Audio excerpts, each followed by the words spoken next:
Assalamualaikum warahmatullahi wabarakatuh. Perkenalkan, nama saya Nurmawati dengan NIM 45224051. Pada kesempatan kali ini, saya akan mempresentasikan materi tentang kartu kredit.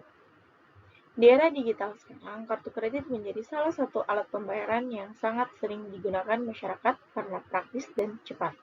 Namun, di balik kemudahannya, kartu kredit juga memiliki risiko apabila digunakan secara tidak bijak. Oleh karena itu, pada presentasi ini saya akan membahas pengertian kartu kredit, sejarah, mekanisme penggunaannya, metode pembayaran, keuntungan, kerugian, hingga klasifikasinya. Pertama, kita masuk ke pengertian kartu kredit. Apa itu kartu kredit? Kartu kredit adalah alat pembayaran non-tunai yang memungkinkan seseorang melakukan transaksi terlebih dahulu menggunakan limit pinjaman dari bank. Kemudian, tagihannya dibayar di kemudian hari. Jadi, secara sederhana, kartu kredit bisa disebut sebagai sistem hutang jangka pendek. Bank akan memberikan limit tertentu kepada nasabah, misalnya limit 5 juta rupiah, maka pengguna bisa berbelanja hingga jumlah tersebut.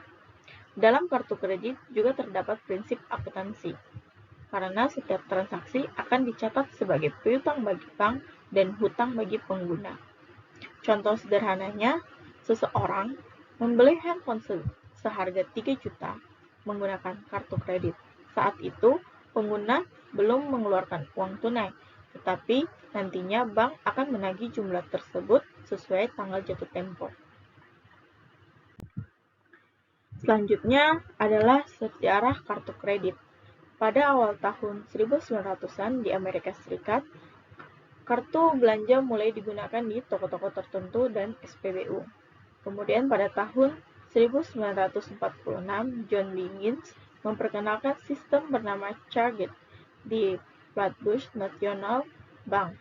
Lalu pada tahun 1950, muncul Diners Club yang dikenal sebagai kartu kredit multi-merchants pertama di dunia. Perkembangan terus berlanjut hingga lahir Bank America Card yang sekarang dikenal sebagai Visa serta Mastercard. Dari sinilah kartu kredit berkembang menjadi sistem pembayaran global seperti yang kita gunakan sekarang. Pada slide ini kita melihat bagian-bagian penting dari kartu kredit. Di bagian depan terdapat chip, IMV, nomor kartu, nama pemegang kartu, dan masa berlaku kartu. Chip IMV berfungsi meningkatkan keamanan transaksi agar tidak mudah dipalsukan, sedangkan di bagian belakang terdapat magnetic strip, signature panel atau tempat tanda tangan, kode CVV atau CVC, serta kontak bank. Kode CVV sangat penting karena biasanya digunakan untuk transaksi online. Oleh sebab itu, kode ini tidak boleh dibagikan kepada orang lain demi keamanan. Dalam transaksi kartu terdapat beberapa peralatan pendukung. Yang pertama adalah mesin EDC atau Electronic Data Capture. Mesin ini digunakan merchants untuk membaca data kartu. Kedua adalah jaringan global seperti Visa, Mastercard, atau American Express yang menjadi penghubung data transaksi antar bank. Ketiga adalah server issuer, yaitu sistem milik bank penerbit yang akan memeriksa apakah transaksi disetujui atau ditolak berdasarkan limit dan keamanan akun. Semua proses ini berlangsung sangat cepat, bahkan hanya dalam hitungan detik. Selanjutnya, kita membahas mekanisme transaksi kartu kredit. Prosesnya dimulai ketika nasabah memasukkan atau menggesek kartu di mesin EDC, merchants, kemudian EDC akan mengirim data transaksi ke bank acquired atau bank milik merchants. Setelah itu, data diteruskan ke jaringan kartu seperti Visa atau Mastercard. Lalu bank issuer atau bank penerbit kartu akan mengecek limit dan keamanan transaksi. Jika limit mencukupi, maka transaksi disetujui. Sebagai contoh, saat kita membeli makanan di restoran menggunakan kartu kredit, seluruh proses pengecekan ini sebenarnya terjadi hanya dalam beberapa detik sampai struk pembayaran keluar. Yang berikutnya adalah metode pembayaran tagihan. Dalam kartu kredit terdapat beberapa metode pembayaran tagihan. Yang pertama adalah full payment, yaitu membayar seluruh tagihan sebelum jatuh tempo. Keuntungannya adalah pengguna tidak dikenakan bunga. Yang kedua, metode kedua adalah minimum payment, yaitu membayar sebagian kecil tagihan, misalnya 5% atau 10%. Namun, metode ini memiliki risiko karena sisa tagihan akan dikenakan bunga yang cukup tinggi.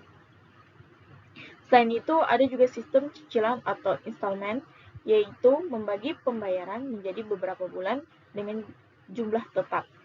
Contohnya seperti membeli laptop seharga 12 juta yang dicicil selama 12 bulan.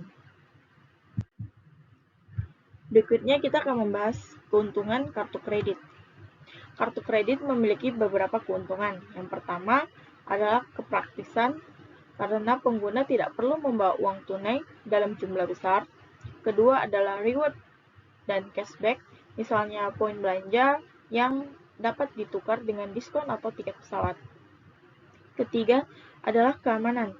Jika kartu hilang, pengguna bisa langsung memblokir kartu sehingga lebih aman dibanding kehilangan uang tunai.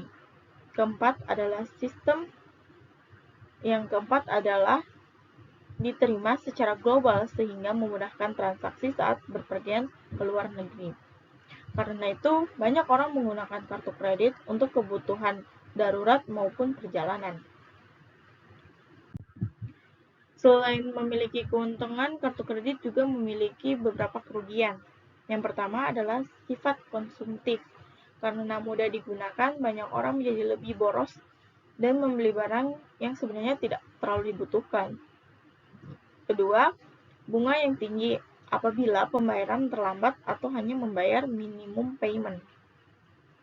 Ketiga adalah adanya biaya tambahan seperti iuran tahunan, denda keterlambatan, dan biaya tarik tunai. Keempat, jika gagal membayar tagihan, maka skor kredit pengguna akan buruk dan tercatat di slip OJK. Contohnya, seseorang yang sering menunggak kartu kredit biasa kesulitan saat ingin mengajukan pinjaman rumah atau kendaraan. Terakhir adalah klasifikasi kartu kredit. Secara umum terdapat yang pertama classic card, yang kedua gold card, dan yang ketiga platinum card. Perbedaannya biasa terletak pada limit, fasilitas, dan keuntungan yang diberikan. Selain itu, ada juga corporate card untuk kebutuhan perusahaan dan CEO branding card hasil kerja sama bank dengan perusahaan tertentu. Dari seluruh pembahasan, dapat disimpulkan bahwa kartu kredit merupakan alat pembayaran modern yang memberikan banyak kemudahan, namun penggunaannya harus bijak agar tidak menimbulkan masalah keuangan. Sekian presentasi dari saya. Terima kasih atas perhatian. Saya ucapkan wassalamualaikum warahmatullahi wabarakatuh.